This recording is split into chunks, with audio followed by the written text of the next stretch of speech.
وہ مر کر مٹی میں نہیں مل جاتا، بلکہ صاحب عرس اللہ کی بارگاہ میں وصال کا شرف حاصل کرتا ہے۔ یہ بڑی سعادت کی بات، اسی لیے ہم اہل سنت تو یہاں تک کہتے ہیں کہ ہمیں مدینے جانے سے جتنی خوشی ہوتی ہے اس سے زیادہ خوشی ہمیں مر جانے میں ہونی چاہیے۔ اس کی وجہ یہ ہے، یقین کی بات ہے، صرف یقین کی بات ہے، اگر مدینے جاؤ تو گنبد نظر آتا ہے اور مر جاؤ تو گنبد والا نظر آتا ہے۔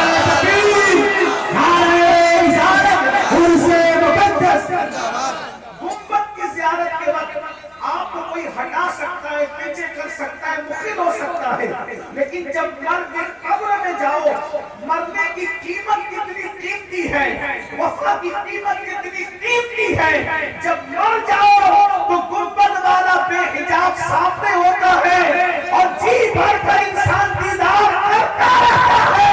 میرے نام کہتے قبر میں رہلائیں گے، تا حشر چشمے نور کے جلوہ فرما ہوگی جب طاعت رسول اللہ۔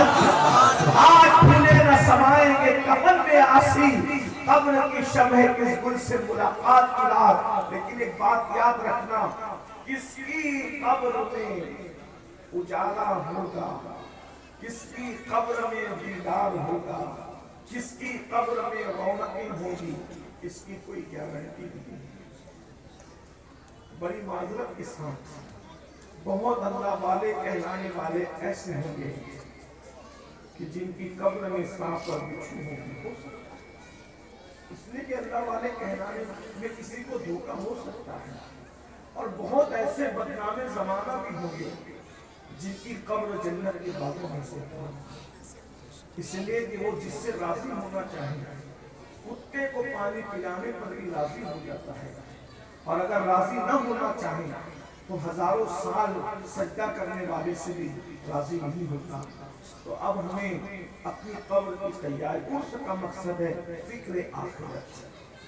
ان لوگوں نے اپنی زندگی کو رضا الہی کے لیے گزار دیا تو ان کی موت کے دن بھی اتنا بڑا مجمع لگ گیا، لیکن جو لوگ رضا الہی کے لیے زندگی نہیں گزارتے پھر ان کا کیا ہو سکتا ہے؟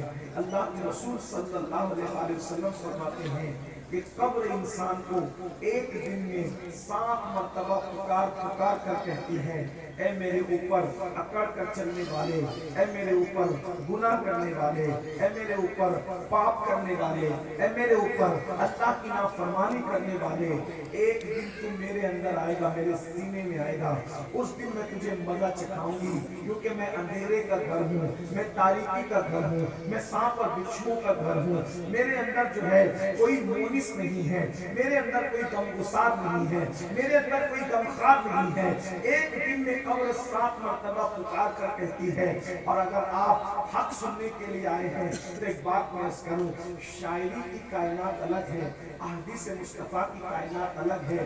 ہم شاعری کی دنیا کا احترام ضرور کرتے ہیں لیکن اتنا ہی جتنا شریعت اجازت دیتی ہے، مگر احادیث کی دنیا پر ہمارا اتنا یقین ہے، کتنا یقین ہے، ہمیں اپنے ماؤں کا بیٹا ہونے پر جتنا یقین ہے اس سے زیادہ حدیث رسول پر یقین ہے۔ میرے بھائیوں، یہ جو آپ نے اور ہم نے سبق پڑھ لیا ہے، ادھر مریں گے ادھر جنت میں جائیں گے، پھر ہم کچھ کریں، جوا کھیلتے رہیں گے پھر بھی ہاتھ سے جنت نہیں جاتی، مسجدوں کو ویران کرتے رہیں گے پھر بھی ہاتھ سے جنت نہیں جاتی، ماؤں کو گالیاں دیتے رہیں گے پھر بھی ہاتھ سے جنت نہیں جاتی، نشہ کرتے رہیں گے پھر بھی ہاتھ سے جنت نہیں جاتی، کیونکہ آپ نے تو اس کا دامن پکڑا، اس کا پکڑا، اس کا پکڑا۔ لیکن آئیے ہاتھ کھولنے کے لیے میں پوری ذمہ داری کے ساتھ صحاح سکہ کی ایک حدیث پیش کر رہا ہوں، جس کو شرح الصدور میں علامہ جلال الدین سیوطی رحمۃ اللہ تعالی علیہ نے لکھا ہے، تھوڑا توجہ کے ساتھ اس کو سن لیں خدا کے لیے۔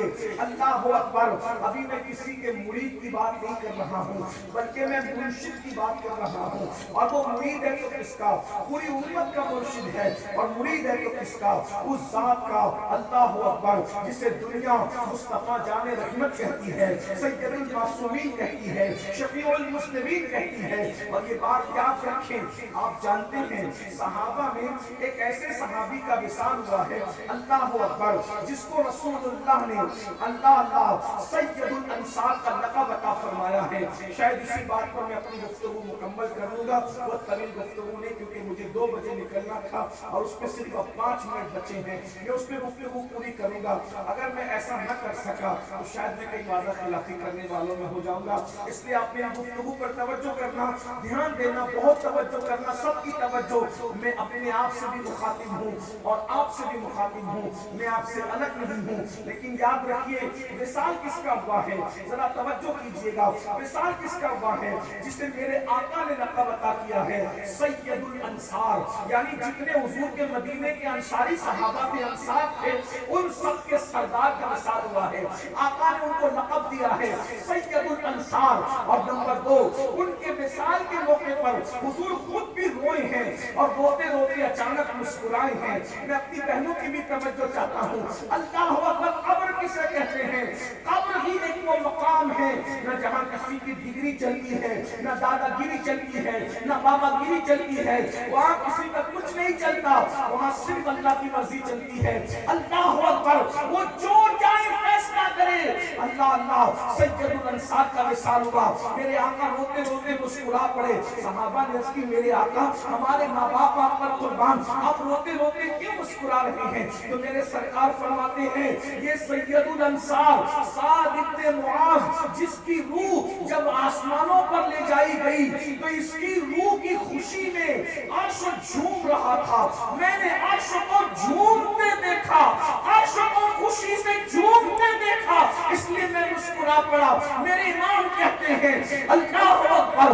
واسطہ پیارے کا ایسا ہو کہ جو سنی مرے، یوں نہ فرمائے میرے شہید کی وہ فاجر گیا اور فرش پہ دھومیں مچے وہ مومن صالح ملا.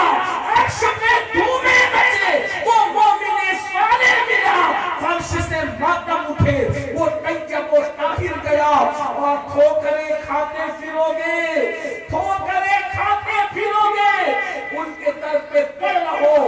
قافلہ تو اے رضا اول گیا آخر گیا، قافلہ تو اے رضا اول گیا آخر گیا.